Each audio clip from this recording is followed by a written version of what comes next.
pleasure.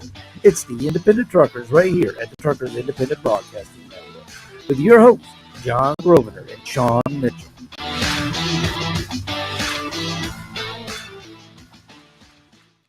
Hello, everyone, and welcome to the Independent Truckers. Hope everybody's doing well tonight. We got us on the phone. We got Sergeant Jeremy Beck. First, we'll start with Sean. Sean, how you doing? Well, I'm doing pretty good tonight, John. I got an announcement for you real quick, though. Okay. James Toller has joined your club. Oh, he has. Is that appropriate right now? He owns himself a Jaguar. Oh, a Jaguar. I thought you were talking about the other thing. Oh, geez. You never know here. Yeah. So, congratulations to James. He bought himself a Jaguar today. Nice. I hope he sends some pictures or something. I'd like to get hold of him and see what he's got. I think he said it was an RF, XF.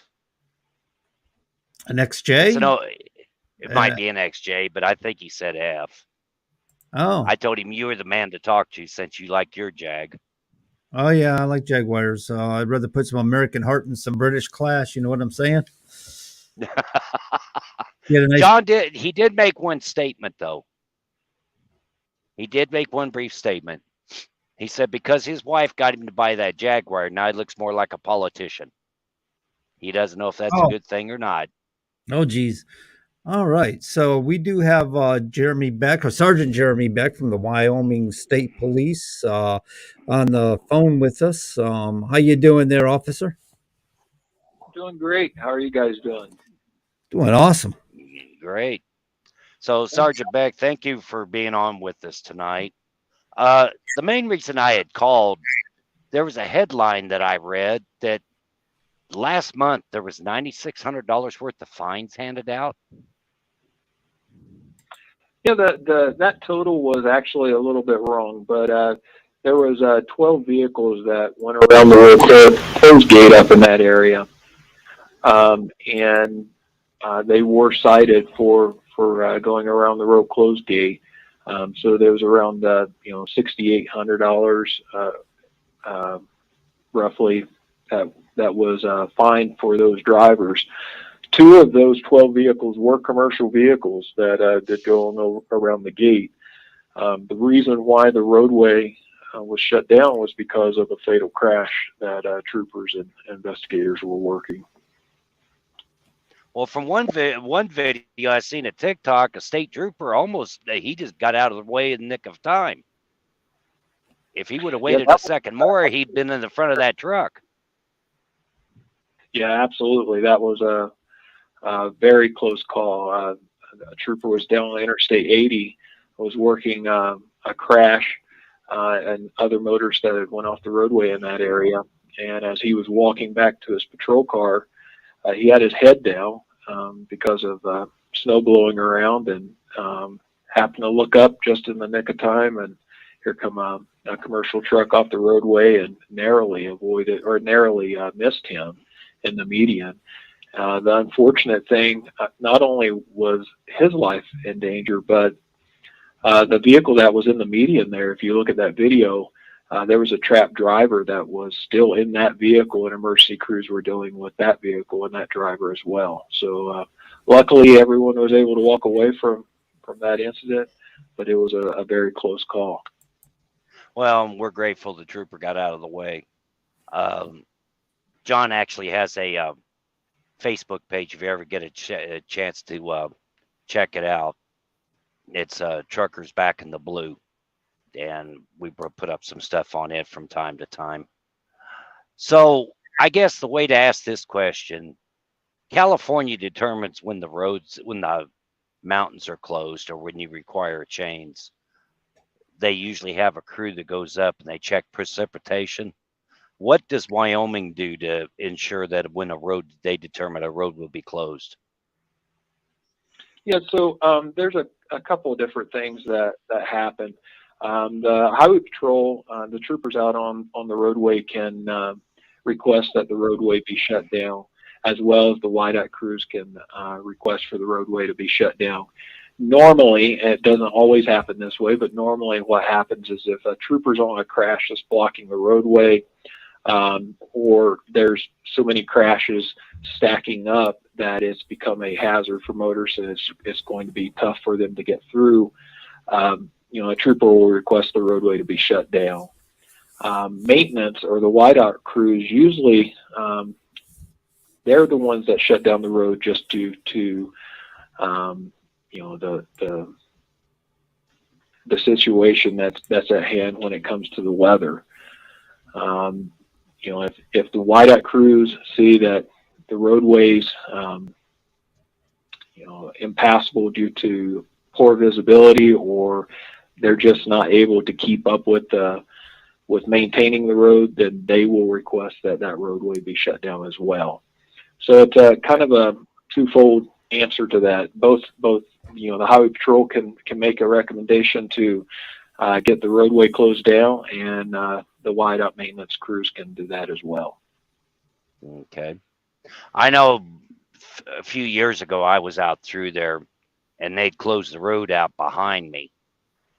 And I kept looking westbound and no traffic.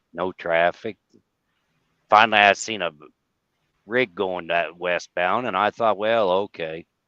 I stopped up at Rawlins to get a cup of coffee. The girl at the fuel desk said, "You probably not want to go back out there. They closed the road an hour ago." So yeah, I thought, well, I think I'll just stay here for the night. So in a case like that, how would a scenario like that be handled? Yeah, that's the safest thing. You made the right decision.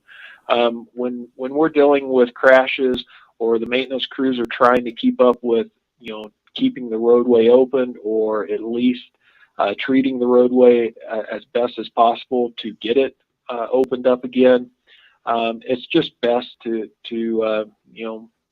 call it a night, and give them a little bit of time, give crews a little bit of time to open that roadway back up and make it safe where you can get to your destination.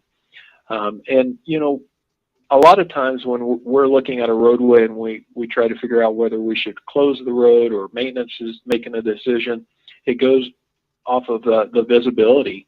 When the visibility is significantly reduced, the road should be closed. If you can't see from one delineator post to the next, that's a recipe for disaster, especially if motorists don't slow down. If they're still trying to continue at highway speeds, it usually results in a collision, and then the road ends up shutting down anyhow.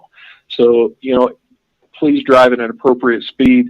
If you're experiencing hazardous road conditions, go slow. That way you can still get to your destination and you don't end up being involved in a collision. So, I mean, just like in an instance like I described, though, if you were happen to come on me in that particular instance, what would have happened? If we would probably try to get you to a safe location. If you're in the roadway, right beside the roadway, we try to make sure that motorists are in an area where they're safe to be able to get some rest, and then that way, they can wait it out in that area and still have supplies, gas, that type of thing, or fuel. So, in other words, no fine would have been issued. More than likely not, just due to the fact that if you just could not see the roadway, or you had stopped because you felt like it was unsafe to drive, the trooper would probably try, or law enforcement would try to get you to a safe location. Okay. But the big things that we see are, that end up creating even more of a hazard is if you do stop in the middle of the roadway and just stop. Of course, if traffic's still coming up behind you, that can create a hazard. So try to get off the roadway into a safe location, of course. Well, and I'd also read in another article that one of the snow truck drivers was actually giving out tacos and sandwiches one day. Yeah, I believe I read something about someone was passing out food over on the western side of the state. That's where it was. Yes. Yeah, over around Evanston. Yeah, drivers that were stranded. He was handing out tacos and sandwiches. He claimed he was a former driver and he knew what it was like. So, but I mean, I Sure. thought that was not a nice offer on his part. Absolutely, that was, and we appreciate him doing that if that's what he was doing. However, one of the things I would like to encourage motorists and truck drivers as well, when the road's been shut down for quite some time, that can create a bottleneck of traffic in that one specific area or town. And then when the roadway is opened back up, that doesn't mean that you try to be the first in the pack, right? Go at an appropriate speed, because what we see is folks taking off and then trying to make up their time that they've had down. And then that ends up usually in another collision that creates a situation where we have to shut the road back down again. So, just driving at appropriate speed. Give yourself plenty of room between you and other motorists. And also, when you're coming up on snowplows, just to touch on that real quick, we've had quite a few snowplows that have been struck just this winter along. The plow truck often creates a snow cloud when they're plowing the roadway. Just keep a close watch. It can create whiteout conditions. So if you're coming into an area where you were able to see the roadway, and all of a sudden you start realizing that the visibility is really getting bad, slow down, because you could be coming up behind a snowplow that's plowing the roadway. And the last thing that we want is for you to run into the back of a snowplow or collide or lose control of your vehicle and crash your vehicle. Okay. It would not be a good thing. No, absolutely not. And usually, if you're colliding with a snowplow driver, someone's going to end up getting injured. So, just drive at an appropriate speed. How fast are snowplow drivers allowed to drive in Wyoming, or does it depend on the depth of snow? The snowplow drivers are out there constantly trying to keep the roadways open. And unfortunately, in certain areas of the state, we've received quite a bit of snow. And so not only are they plowing snow from the roadway when the initial storm comes through, but one of the things that we experience quite a bit of in Wyoming is the wind. And so when the wind picks up, it blows the snow back over the roadway and causes drifting of snow, which means that the snowplow drivers are constantly working to try to clear the roadway. Yeah. No, I was asking about the speed of travel for snowplow. I know here in Massachusetts are about 15 miles an hour. So that kind of speed differential, drivers should be aware of that. Snowplow trucks are out there and they're probably driving at a significantly less speed. Yeah, that's a great point.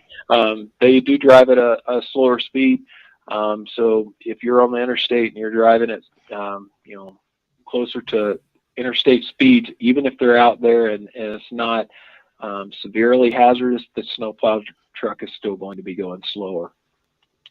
Yeah, absolutely. Yeah, they got, especially going over bridges and stuff, they got to be concerned about plowing snow off into traffic down below. That would not be good Sure. to have that land on a windshield. So how would drivers know that there's a travel restriction? I mean, do you have a website that indicates that certain roads are shut down, or is there another Yeah, way? absolutely. One of our maintenance department and TMC updates wyoroad.info. So www.wyoroad.info. And it's updated very quickly. It will tell you what type of road conditions you're going to experience on any of our state and highways and interstates through the state. It will give you access to different webcams throughout the state. And it will also let you know any closures of any of those highways or interstates. So just if you're in the state of Wyoming and you're driving through and you're wanting to know what the road conditions are further up ahead, just hop on there and it'll give you up-to-date information. Actually, what I did do, Sergeant Beck, is when I ran your promo this week on TikTok. I took a screenshot of that. Normally, I take the promos down after the guests are on the show, but since it's still winter season out there, we're going to go ahead and leave that promo up just so they've got access to that site in Well, case they need it. I appreciate it. that creates a whole Yeah, other absolutely. I question appreciate it. right there, as because Wyoming, I think, is known for having extended winter compared to other parts of the country. Where spring is what, this coming Monday on the 20th is the first day of spring. However, you would expect Wyoming to have additional snow through the spring, correct? Oh, absolutely. We usually experience some of our heaviest snows the end of March, April, and even into May. So I'm sure we're going to experience more winter weather that will possibly end up closing the interstates and highways and creating hazardous road conditions. So be aware of that. All right. Has this been a record snowfall this year for Wyoming? I don't know if it's been a record snowfall, but we have experienced more snow than we have in years past in certain areas of the state. Yeah, I think Wyoming was recognized as the second most snow-covered state, isn't it, for snowfall? Yeah, I'm not for certain on that stat, but I can tell you that we have experienced quite a bit of snow and a lot more snow than we did last year in areas of the state, and unfortunately, that's created a process where snowplow drivers have not been able to keep up with the hazardous roads just due to we've received so much snow, and so with that being said, we have had to close the interstates. Yeah.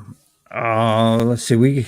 I took a few stats. Yeah, I saw somewhere where it said that you had the second largest snowfall in the country. I guess 27% of all crashes are contributed to winter weather driving conditions in Wyoming. 51% are ice frost, and 37% are snow related.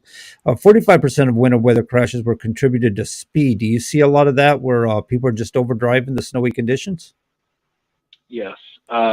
Unfortunately, of course, Interstate 80 is a east and west highway. It connects the east and west, and so you receive a lot of traffic that comes through our state that are folks from out of state. And when they drive through our state, sometimes they're not used to driving on ice or snow-covered roadways.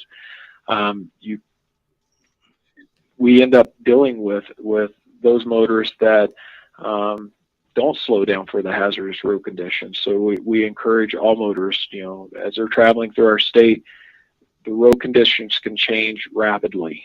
You can be in one area where it's dry roads, and 15 miles up the roadway, you're driving on ice and snow-covered roadways. So always be alert, driving at appropriate speed. Yeah, absolutely. We've seen quite a few videos of people that were overdriving and hitting icy conditions, and you got multi-vehicle pileups. I'm not sure if that happened in Wyoming or another state. Have you had that such circumstances where you've had 10, 20 trucks or vehicles piled Yes, up sir. due to accidents?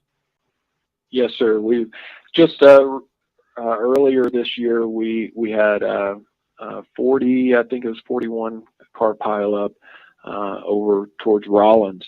But we've experienced 60, 70 car pileups, and it's unfortunate.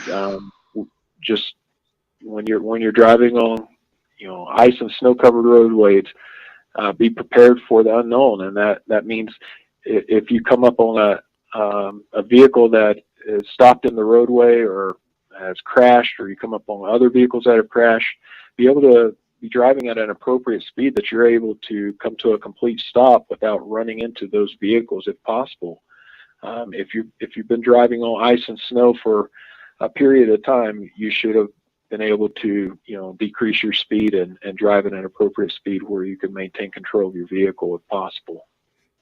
Now, I have a friend that thinks that it should be mandated that every truck, commercial motor vehicle, has a CB radio in it for communications in such conditions that there's accidents or road blockages and things like that. Is that something you would endorse? I think that I remember the use of the CB radios. We used to have those in our own patrol cars, and when folks were utilizing those, it did give drivers kind of a heads up, so to speak, on a hazard or a crash up ahead, and they were able to slow down. Nonetheless, I would really encourage motorists to do your research as you're driving through the state. If especially if we're experiencing winter weather, hop on the wyoroad.info webpage and just kind of get a feel of what the road conditions are going to be up ahead, and if whether or not you should call it a night at a safe location instead of trying to make it on through to the next town. Yeah, yeah. Communication is important. I think anyway. I've always found it to be. Oh, so you don't have CB radios in your cars anymore? No, we don't have them in our patrol cars that used to be in there, but we don't currently have them in our patrol cars. Had to make room for other technologies, huh? Like fax machines and other things. We definitely have quite a bit of technology in our vehicles compared to what it was when I first started in law enforcement. Everything was handwritten pretty much when I first started in law enforcement, and now we've went to quite a bit of technology in the vehicles. That's for sure. How do you like Well, that? Do you like the technology better, or do you prefer the old standard? I'm kind of old school, and so I grew up around writing, paper citations, crash forms, all of those things.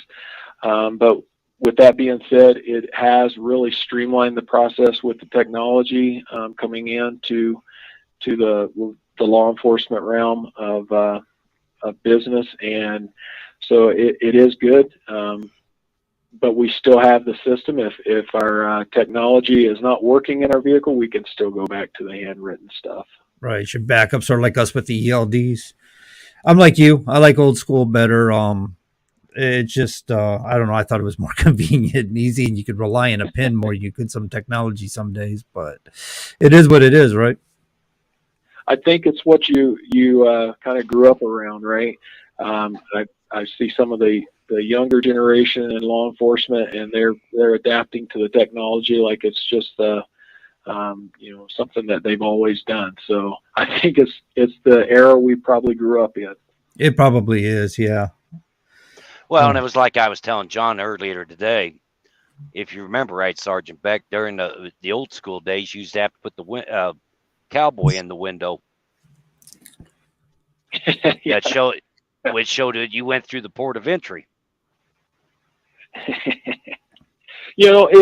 And I would like to just mention real quick. Speaking of that, we have a banner up on our port of entry down here in Cheyenne, in the southeast part of the state. We do support our truckers, man. Our truckers are our lifeline, and we're very appreciative of what they do on a day-to-day basis for everyone in Wyoming and everyone across the country. We thank you and appreciate that. Yeah, I know I absolutely. stop a lot. I stop at Sap Brothers frequently in Cheyenne when I go through. I mean, Sap Brothers has always been a good truck stop, and since I got a Kenworth, the dealership's right next door. If I ever need parts, so Yep, I mean, yep. that works out good for me. Yeah, absolutely. So I know a lot of drivers like to stop over to Little America, but You hang out. You hang out Yeah, at the truck stops much. I'm sorry. Do you hang out at the truck stops much? I don't go around the truck stops as much just due to the fact of my job. I'm doing a little bit more in the office than what I used to, but it's definitely one of several truck stops now. There's quite a few truck stops in the Cheyenne area. I remember it didn't used to be that many, but there has been more and more popping up That's good in news the last because 20 years. parking's always you, been an issue. How is truck parking in Wyoming? So if you do have road shut down, do trucks have a hard time finding parking at times, or they find it pretty compatible? Yeah, it's a good point that you make there. And so a lot of times when we're dealing with road closure events, there could be areas that of the state that are impassable because of hazardous road conditions, right? So we shut the road down, but then the next town back might fill up with trucks and folks that are trying to travel through to the next state. And so then we'll do what we call a rolling closure, which means that we close the next town back, and so on and so forth across the state. That way we don't have one area just completely locked up with motorists and truck traffic where we cannot get daily commuters through just to move around in the town. And so to not cause as much of an impact for one specific town, we try to do some rolling closures where we get folks still close to the fuel and amenities of eating and that type of thing, but not stack up just so many in one area. For instance, one of the towns that shut down, the grocery store was becoming pretty empty because, of course, with the road closed, we weren't able to get stuff into that grocery store to restock it. With everyone that was in that area was buying stuff because they were stuck in that town. And so doing a rolling closure can kind of mitigate that, so to speak, a little bit. That's an excellent idea. That's good planning. It is. It really is. I just know in the small town I grew up in Indiana that if they had a major snowstorm getting ready to come open, the grocery store would go open up on Sundays. And they'd go ahead and stay open until everybody quit coming in. And whatever they had to restock, they had to restock. But it sounds like to me you've kind of perfected that idea. Yeah, I'm from North Carolina originally, and back there when we would have predictions of a snowstorm, of course, everyone would go to the grocery store and buy things, and so out here we still have the issue of folks still want to go and grab their food from the grocery store if we were predicting a storm.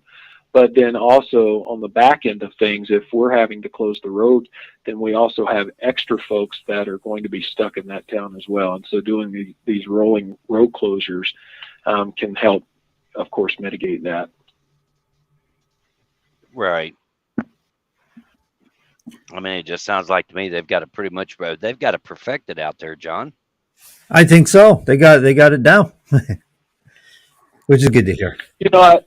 I would encourage people, though, it never fails. I always end up receiving phone calls, and I try to explain to motorists who are stuck in a certain location. A lot of times they'll take a look at the webcams, and it might not look as bad on that one specific road webcam, but it might be completely impassable. We might have snowplows that are busting through 3-5 foot drifts to try to open up one lane, maybe 10 miles up the road. And so I just encourage folks to please bear with us when we do shut the roadways down. It might not look so bad in your area that you've been stopped in, but that's the reason why we've stopped you there is because it's not as bad right there. But on up the road, it could be very hazardous for a motorist. And so if folks are still going around the road closed gates, it's a very big possibility that they will become stranded if they run into one of those drifts, and then we will still have to come and rescue those folks. So, if we have the road closed, it's for a reason. Please stay on the side that's not closed and wait it out. We'll try to get the roadways open as quickly as possible for folks. Now you said 3 to 5 foot snow. Is that because of snow drifts? Yes. Yeah. Our WYDOT crews were posting pictures of snowplows that were busting through drifts, and that was on our interstates, and they were just having a horrible time even getting one lane open, just due to the fact that as soon as they would get through it, one lane, then the wind was already filling it back in again. Oh, that's got to be miserable. You almost feel defeated. Yeah, you can't beat an act of God, right? Yeah, and we receive the same questions every year. Why don't we just pre-treat them, throw salt down?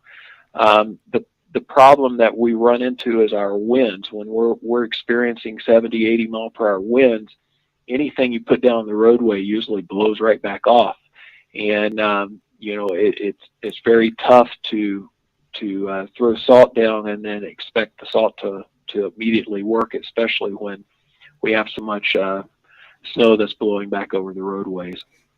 Yeah, that's understandable. All right, Sean, you got any more questions or? Oh, I was just gonna remind. I don't know if Sergeant Beck ever saw this or not, but when I first started driving back in the '80s, I don't know whatever happened to the car, but there used to be a state trooper, or it was a city cop. He had a late models '50s Chevrolet, and it was still Wyoming State Patrol. And that guy used to sit out there in the middle around Rawlins. And if anybody broke down or they started closing the roads, that's when he took into action. Now, I don't know how cold he got in that car sitting out there at night, but that man definitely gained my respect every time I saw him. He did this voluntarily? No, it was still with the Wyoming State Police. But the car, you could tell, was in the late 50s, early 60s.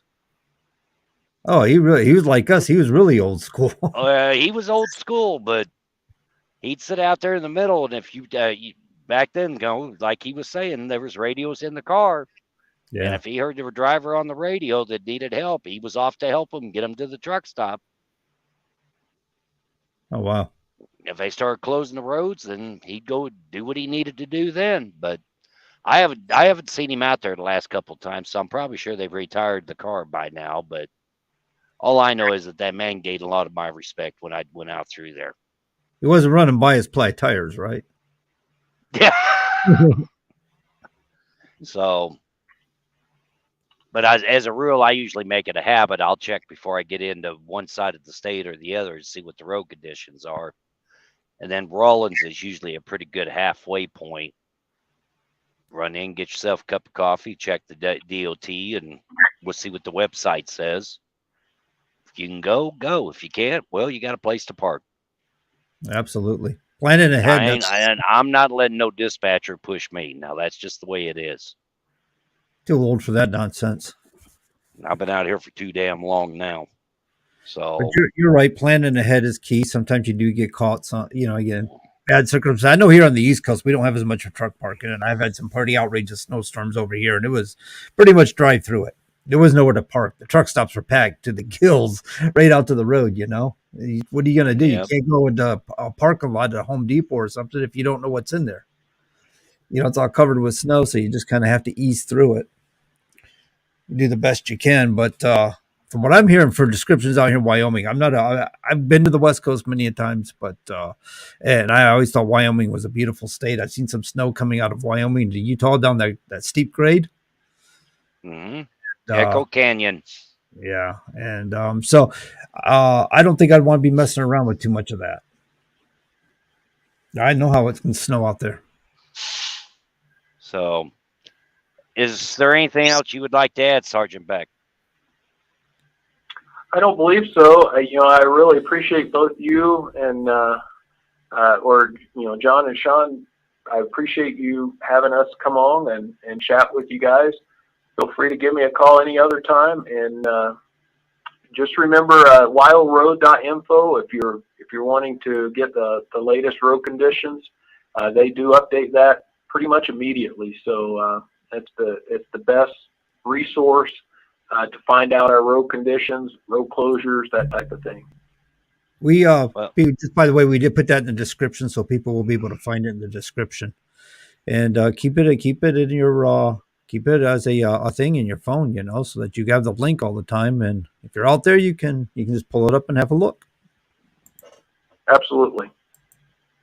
So, but I do thank you for coming on tonight. I mean, I really appreciate it, and I do enjoy the fact that you cleared up a couple of different things, because I've been hearing some stories myself, and well, I usually like to go to the source instead of hearing secondhand knowledge. Yeah, absolutely. All right. Well, So, but All right. we will definitely invite you on again, sir. We thank you. all right. Thank you again. I appreciate it. All right. All right. So there he goes, Sergeant Jeremy Beck with the Wyoming Highway Patrol. John, he kind of cleared up a couple things that I was curious about. Oh, what was that? Well, there was a couple people giving Wyoming DOT hell over this last snowstorm, but yet though, when you got drivers coming out of the truck stops right away and they got a 15-mile backup, what do you expect? I mean, he even said it himself, maybe don't be getting such a hurry to get out of there just because you want to go. Oh, I've seen that plenty of times in truck stops where, you see the officer come in or something and people run over. Hey, how's it looking out there? He's like, you stay put. We'll let you know when it's time to Uh-huh. go. So, I'll never forget. I was sitting at Reno at the truck stop, and they had closed Donner's Pass. It had been closed for 4 days. One day they let you go up with chains if you wanted to put chain devices on. And there was an announcement came on the intercom. That was back when the TA was an old 76. And it said Donner's Pass is now open, and that place emptied out in no time flat. And I just sat there, and the waitress looked at me and she said, "Are you leaving?" I said, "Hell no, let them damn idiots go first. I'm going to sit here. yeah, I'm wait till giving what about happens. I'm going to give it about another half hour before I take off." Yeah, you get a little anxious. You're ready to go, but you just don't exactly want to fight everybody trying to get out of the parking lot either. Let them clear out and mosey on in behind them. So, and there's no sense of everybody just trying to bang out on the interstates right off the way.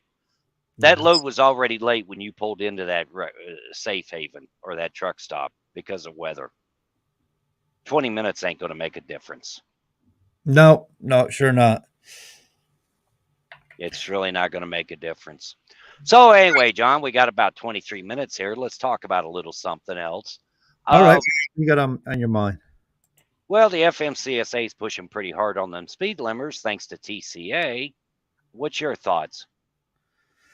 Well, I'm against speed limiters. I think that keeping a flow of traffic on the interstate is the best bet. If you're going to create a differential speed, you're going to create an hourglass effect. So you're going to have motorists who are getting trapped behind slow-moving trucks. They haven't determined a speed on those speed limiters yet, so we don't know if it's going to be 62, 65, 68, or other. And if they were to make them all 62 miles an hour and you got a state out west that does 75, 80 mile an hour speed limits, I mean, if you're doing 70, 75, I think 70 is a good cruising speed anyway. But if you're doing 70, 75 in an 80 mile an hour zone, it's not half bad for differential speeds. But you're going to put a truck at 62 miles an hour with cars blasting down the interstate at 80 miles an hour, you're going to create huge differential speed and you're going to create problems. And when you create that hourglass effect of two trucks having a turtle race, you're going to have road rage incidents where other motorists that are allowed to go faster, but they can't get around the trucks because one went to pass the other and the other one accelerated and trapped them there. Then it can be miles before that finally breaks loose. So you're going to have people very angry. So what are we supposed to do? Like Representative Collins said last week, what are we supposed to do? Drive on the sidewalk? Exactly. It comes down to personal responsibility. We do live in the United States of America, right? And that means we all have a personal responsibility to do what's right. And in which case, like the officer was describing, if the conditions warrant a slower speed, you do a slower speed. If it's a dry, clear day, fine, do the maximum allowable speed limit if you want to. Do what you're comfortable with. But it's a matter of personal responsibility. Government's not going to be able to control everything and make everything safer in every regard. And in fact, we've seen times when it's been conflicted, right, with hours of service. And we've talked to the FMCSA about hours of service. And the answer was, the response we gave them was, not everybody's satisfied with what they've got. They feel like it's not working. And the answer we got back was, we can't satisfy everybody with hours of service. The industry's too dynamic. It's too big. It's too vast. So how do we satisfy everybody? Well, if you can't make it safe for everybody or work for everybody, then it's broken. Well, and I would agree with that. I mean, part of what the old timers had taught me, and one brought it to a very good opinion to me one day. You got 40 tons in the palm of your hands. Now, how safe do you want to get home? My truck is set up for 73 mile an hour, 75 with the cruise. I could open it up and do 80, 85 mile an hour. I think 75 is good. I was always comfortable at 72. Well, I trained myself that way, right? 65 means 70, 72. And Mm-hmm. so I had myself where I was conditioned. Well, I like 72. It was just a comfortable speed. I mean, not maybe 72 in downtown Boston is stupid, but okay. But No, but I've seen it happen. yeah, well, guilty, But I think we've all got on a little bit at times. I don't know, but I don't do 72 through downtown Boston, not ever, but not anymore anyway. I don't recall if I ever have in the past, but I can get on a little bit. I just think it's a little time that I get it. You're a younger driver. I get the fact you want to get your load there. You want to get your next load. You either want to do it because you want to put money in your pocket, or you want to impress your dispatcher and let them know that you're willing to work. I get it. It's great. There is an energy about romping on it, dude. I'm talking about working. Not romping at like doing 100 miles an hour down there. If you want to do 100 on the interstate, go be a race car driver and do it on a track. You know what I'm saying? And they do have truck racing. I hear they're building another track down by Charlotte.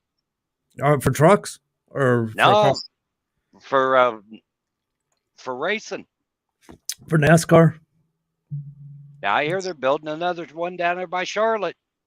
Yeah, but there is an energy about working hard. There really is. I loved it, man. I used to get on it and go. It was great. You get some speed up in the truck. I mean, I'm talking about 72 miles an hour, not crazy stuff, and just working it.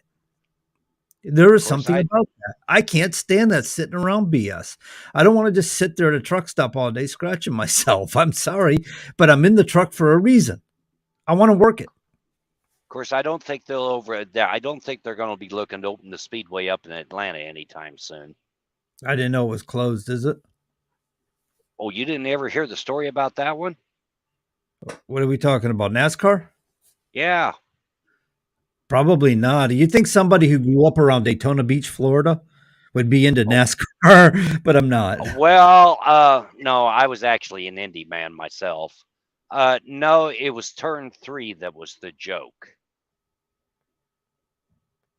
In Atlanta? At the Atlanta Speedway, the one south of Atlanta. Because underneath turn 3 is where they were hiding all the moonshine.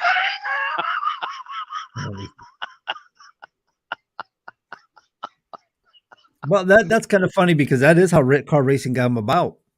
That's how NASCAR got started, yes. Yeah, that's how it came about, was running the shine. Yes. By turn 3, everybody knew, and there's a long story into it. I don't want to get into it tonight, but yes, eventually they were caught, and that speedway is now docile. I don't think they'll ever bring it back. Huh.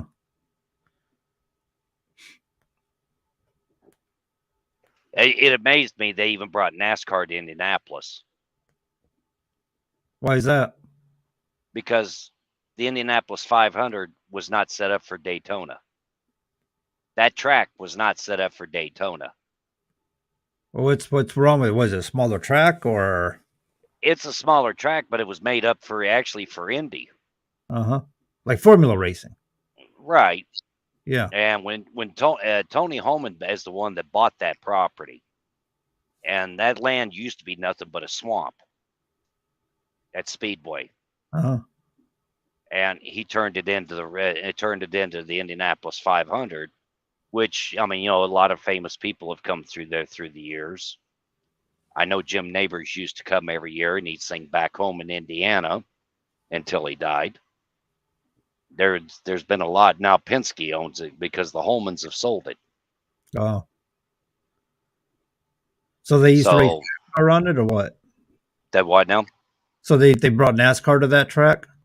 Yeah, they brought it in the first year. It was only supposed to be a one-time deal, and then that's when they brought in the Brickyard 400. Oh, And there was a lot of old timers complaining about it because it's like we've always said, you don't see an Indy car at NASCAR. Why are we seeing NASCAR here at the Indy? But so it's all about the money.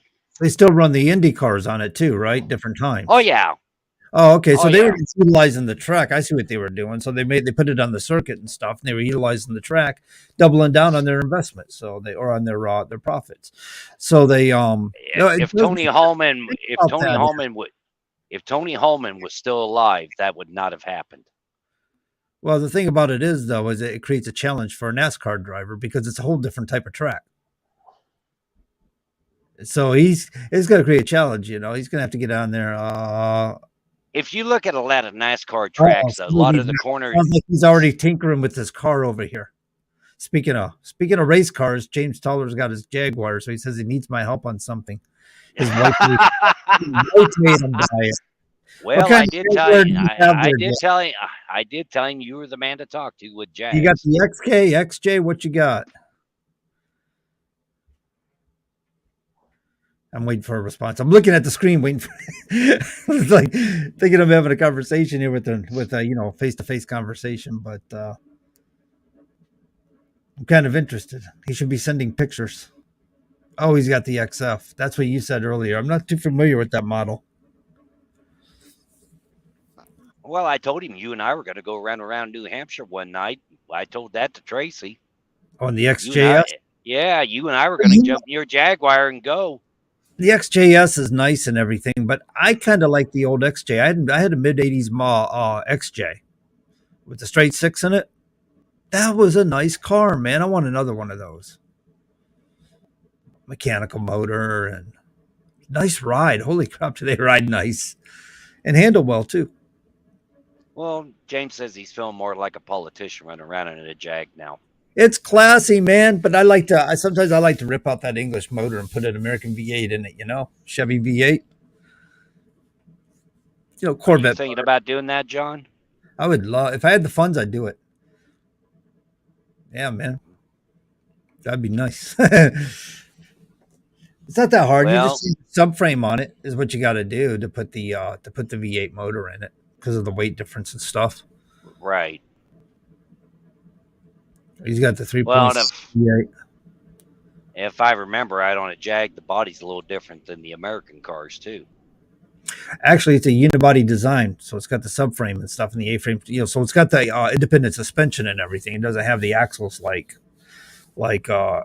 standard American cars, But a lot of standard American cars anymore have A-frame suspensions on them. So I know that Camaro I put together from a junkyard. I bought an 82. It had a 4-speed in it with the 4-cylinder. And when I got through with it, it had a V8 in it, and I kept the 4-speed. That's a whole nother subject in itself for one day. But that was the first year that they came out with the unibody and the computer. So now here I have a 74 350 out of a Chevelle into an 82 Camaro. And I had to do some changing and wire around to get that damn thing to go. If I knew it was going to be that much trouble, I never would have messed with it. Found yourself doing your own fabricating, huh? I did some fabricating. Yes, sir. It's fine. Those are good days, man. Tinkering with cars and doing things like that. It's just good times. I ran dual glass packs on that damn thing, and it just ran like a champ. Glass packs made a difference, did they? Well, they definitely sounded good. It had that low rumble for the 350 that everybody likes. They did sound good. I remember the glass packs. They sounded good. No, these were the true glass packs. Now, the true cherry bombs. Before they quit making them. Yeah. It had that low rumble that everybody liked. So my brother had this girlfriend in the early 1980s. What was it, 81, 82? He had this girlfriend. They were teenagers and stuff. And I don't know, maybe she might have been 18 at the time. I can't recall. And I'm not sure she was that old. But it's kind of funny because she rolls up in this IROC. freaking like 1980 IROC or some 79 IROC and or Z28 and with glass packs on it and everything. Beautiful blue car. And I'm looking at my brother going, "You gotta be the biggest wimp in the world, man. Your car has your girlfriend has a ballsiest car, and you because he went out and got a. You remember the Javelin? Yeah.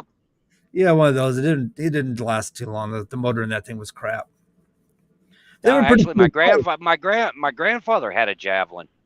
Yeah, they were the old AMC's had some pretty cool cars, man. Well, that's where the Jeep originally came from.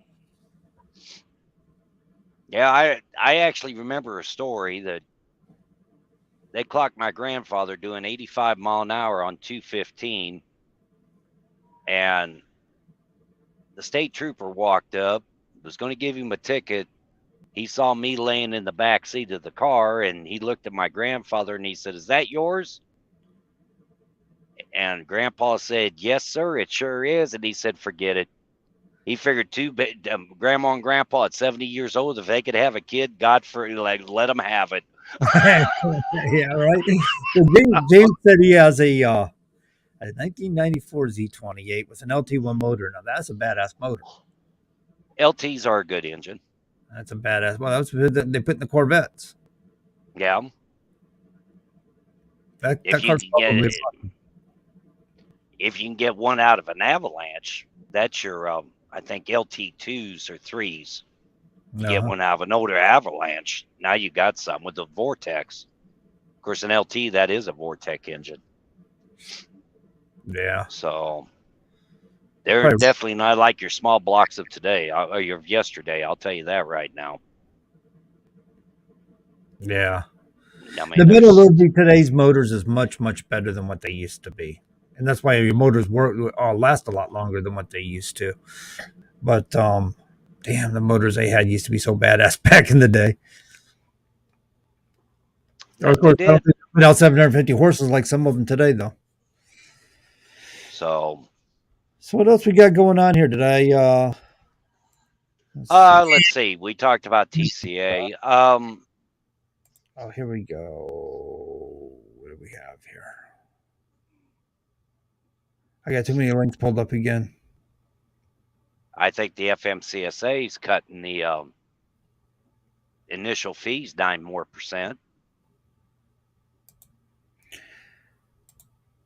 That's what they're looking at. They want to reduce what UCR fees or registration fees by 9%. Well, if they hear tell, first they jacked it up, and now they want to bring it down 9%. Yeah, they'll just take it out of you somewhere else. Double brokering. Well, Have you ever heard a case about double brokering in a while? no, I hadn't. Let's hear about this. This comes from the Officer Inspector General on February 24th, 2023. The U.S. District Court of the Northern or Southern District of California sentenced Alexis Castillo de Padilla of Tijuana, Mexico, to 30 months of incarceration, 36 months of supervised release, $239,904 in restitution, and a $400 special assessment. On October 6, 2022, Castillo pleaded guilty to 4 counts of wire fraud. The investigation revealed that from around 2015 to October of 2017, Castillo led a double broker scheme in which he stole the identity of a man with the name Alexis. Oh, I don't know what the Mexicans name their people for. Alexis, I thought was a female. Anyway, he stole the identity of an interstate carrier and agreed to make deliveries using the company's stolen identity rather than delivering the loads. Castilla posed as a shipper and rebrokered the same loads to other carriers who delivered the freight. Castilla collected the payments for completed deliveries but did not pay the carriers who actually delivered the loads. Ironically, we were just talking about this with Bill McKelvey yesterday on the Common Sense Conservatives. This sort of thing. So double brokering is a rotten thing in the trucking industry. It's illegal, and Well, not only that, I thought they were trying to get rid of double brokering altogether. you're not supposed to. It's illegal, and that's why, because things like that happen. I still say there was a woman in Kentucky doing that, but that's another story. Oh, we'll leave that one alone. I think. I don't know who this is, but Yeah, the thing about it is you can co-broker, right? And so basically, I'm a broker, you're a broker, I have a load I can't move. You say, "Hey, I can get that load moved, John." Oh, what's the percentage on it? And I say, "Well, we're taking 20%." So, okay, yeah, I got a driver will take it. So you get the load moved. Now we've just co-brokered that load. I take 10%, you take 10%, everything's good. Everybody knows who's involved and everybody gets appropriately paid. That's perfectly legal. But double brokering is shady business. And you're not supposed to be doing that. Well, I think what this one woman was doing was taking the hand-me-downs of the loads they couldn't move, and she was trying to move them for less money than what the actual broker was trying to move them for. For the shipper. Yeah. So So she was undercutting so another agent trying to broker them out. so if they had a load for $1,200, I'm not throwing no miles in there. I'm not getting technical. They had a load in there for $1,200 and nobody took it, then she'd grab the load and try to move it for $900 to $1,000. Under the you mean from the broker or Yeah, I mean that's what she would do. off the She'd get load it board? from the broker.